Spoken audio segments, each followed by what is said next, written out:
Um, Within experience, it seems like the identity of consciousness or awareness appears to be kind of, as we've said, ever present, in that it has always been and always will be. Um, Yet when I approach this understanding kind of using a scientific worldview, I typically tend to find it pretty difficult to prove it to myself that consciousness is not this emergent phenomenon brought upon by biochemical means within our head. Um, as a fundamental, rather than as like kind of an experience of consciousness, what ways have you proved to yourself that like consciousness isn't in fact not this emergent phenomenon beyond your own personal experience? If consciousness were an emergent phenomenon Mm-hmm. of the brain or of anything, then if we're going to be really scientific about this, let's subject that theory to the scrutiny of experience. In order to validate this theory, we would have to see or experience consciousness emerging from matter. Now, have you ever had the experience of consciousness emerging or arising? I've never had that, but I feel like you should be able to. Okay, let's just go slowly. Go ahead. You've never had the experience of consciousness emerging. Has anybody, or could anybody ever have the experience of consciousness emerging? Has the phenomenon ever been observed by anybody? Not emerging, but being necessary for certain. No, but that wasn't your question. The question was, is consciousness an emergent property of matter? Let's be rigorous, scientific, and philosophical. Let's stay on topic and not wriggle away when the evidence begins to stack up. So you have never had the experience of the emergence of consciousness. Nobody has ever had the experience of the emergence of consciousness. But no one has ever had the experience of the disappearance of consciousness. These are facts of experience that can be verified by all 7 billion people. Everybody, as long as they understand the question, will come up with the same answer. So this is not just about my own personal experience. What I'm suggesting can be verified by everybody. Now, given that this is the case, that none of the 7 billion of us have ever had or could ever have the experience of consciousness emerging from that matter, what does this do to our theory?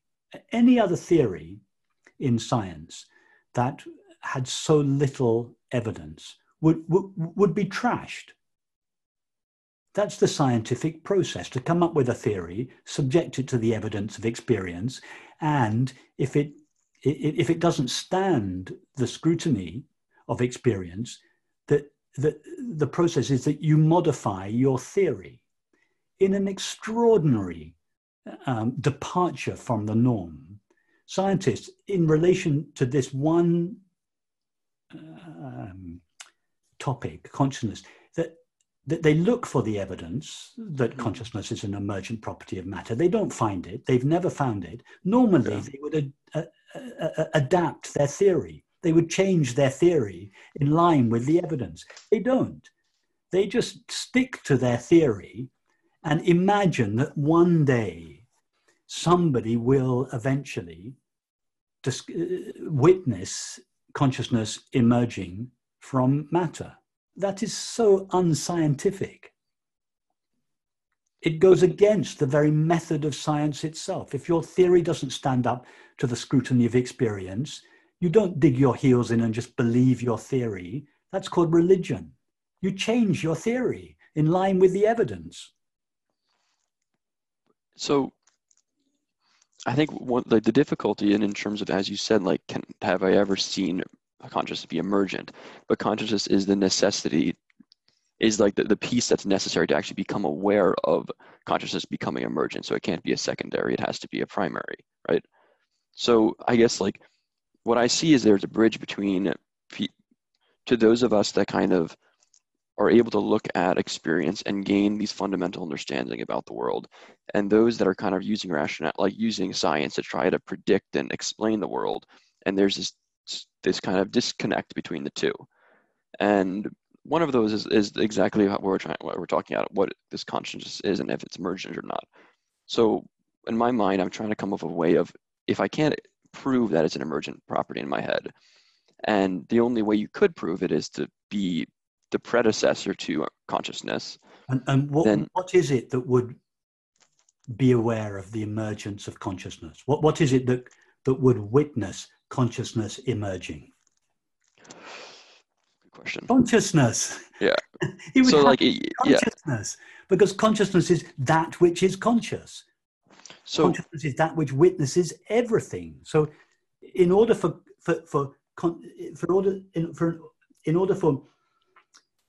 there to be the perception of consciousness arising or emerging from matter, something which is conscious would have to be present prior to the arising of consciousness.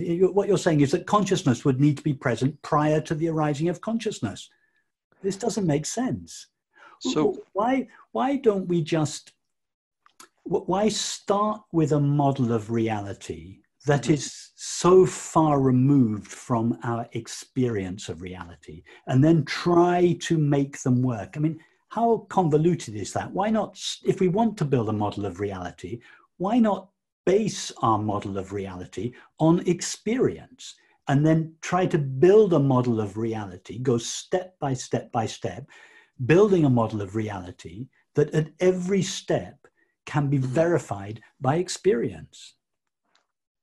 So just playing like, so if we can't prove that consciousness is an emergent phenomenon, because we can't, the same way we can't prove that it's not. And we can't prove that it, like, how do we prove that it's this eternal, infinite substance of, like this, rather than... Like this, Wesley. Go now to the experience of being aware. It is your experience that you are aware, yes? So being aware must be your experience. Now, what is it that is aware of being aware? What is it that is aware that there is awareness? Simply the experience of that, or like the consciousness of that. But when I said it is your experience that you are aware, yes? Mm-hmm. Or that it is your experience that there is awareness. Now, what is it that knows that or has that experience? What is it that is aware that there is awareness? What is aware? Myself. And what self are you referring to? Try to be more specific. What is it that is aware that there is awareness? It's not a trick question. It's a very simple question. I think the way I see it is that I myself am consciousness. Like that is the base. So you consciousness, you awareness, are aware that there is awareness. Yes. So the experience of being, all I'm trying to establish is that the experience of being aware is awareness's experience of itself. It is awareness that is aware that it is aware. Yeah. Yes? The fact of being aware is not known by something other than itself. Yeah. It is you awareness that knows that you are aware. It's very simple. Yeah. Okay. So that, having established that, you awareness know yourself. Yes. Okay. Now, tell us about yourself. I'm asking, do your best with words. I'm asking you awareness to describe your experience of yourself.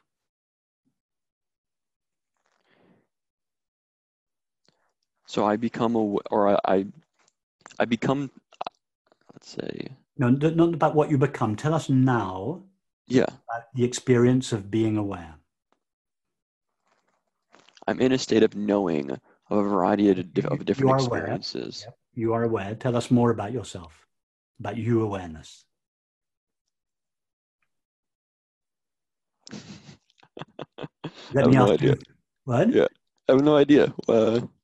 Okay, you have no idea. That's a good answer. Why do you find it so difficult? You're quite right, by the way, to find it difficult. But why do you find it difficult?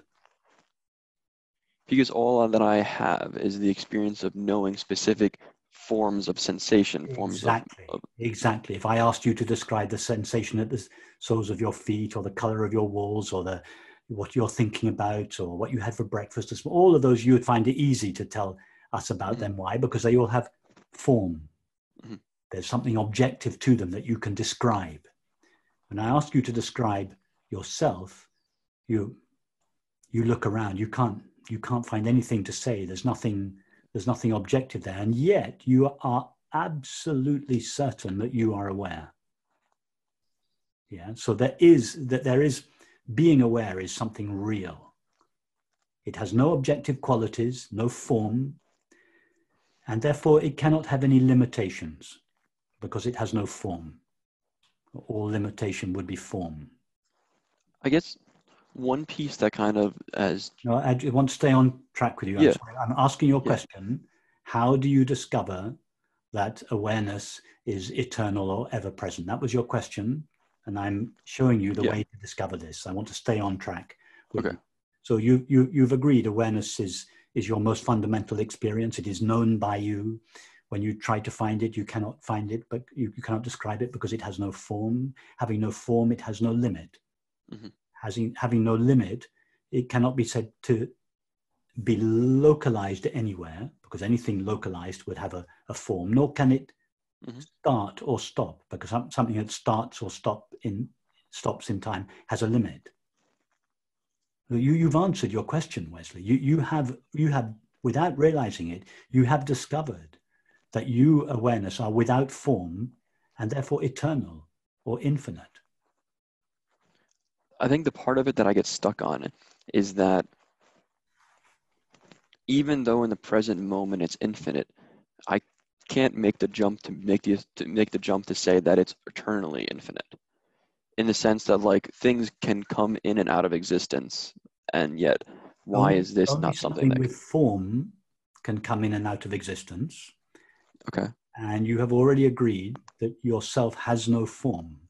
Something without form cannot come in and out of existence or start and stop. You're going the right way. You keep asking all these questions. Yeah. Every objection you raise is going to be met with not an idea.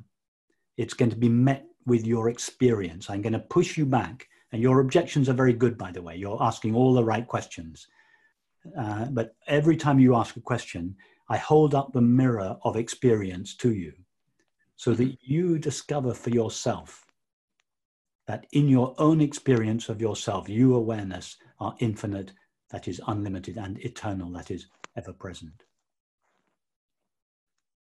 I'm going to leave the conversation there, Wesley. You're on the right track. We can revisit it again if you like. Keep going the way you're going.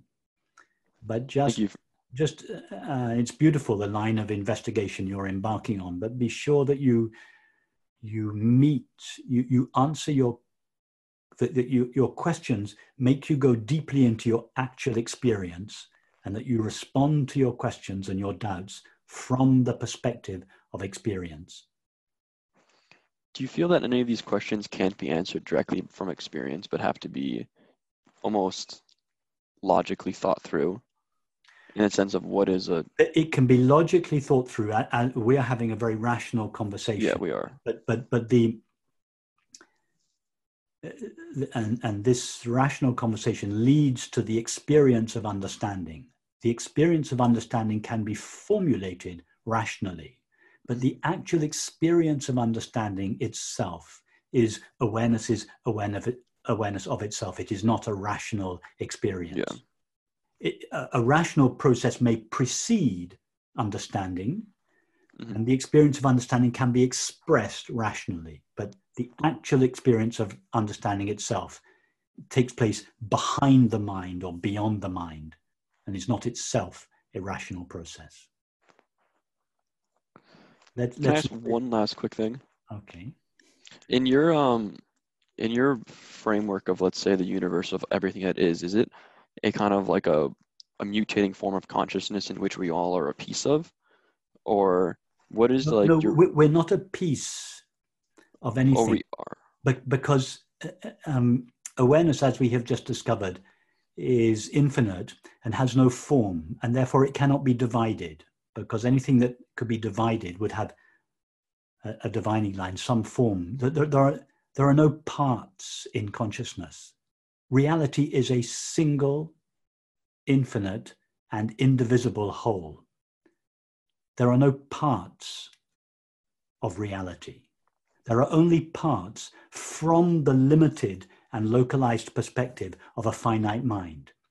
The finite human mind is a prism that refracts the unity of being and makes it appear as 10,000 things, 10,000 parts. So there are parts from the perspective of an apparent part.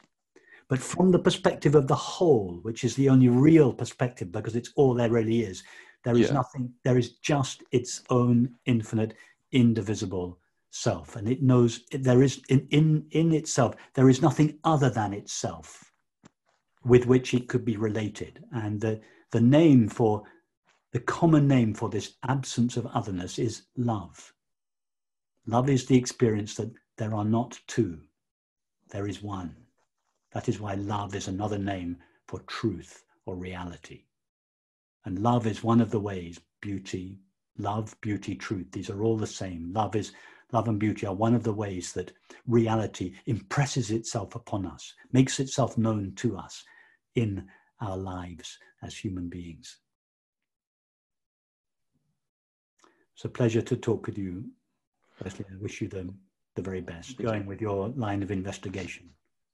Slowly and surely. Don't stop short. Don't stop short of total satisfaction.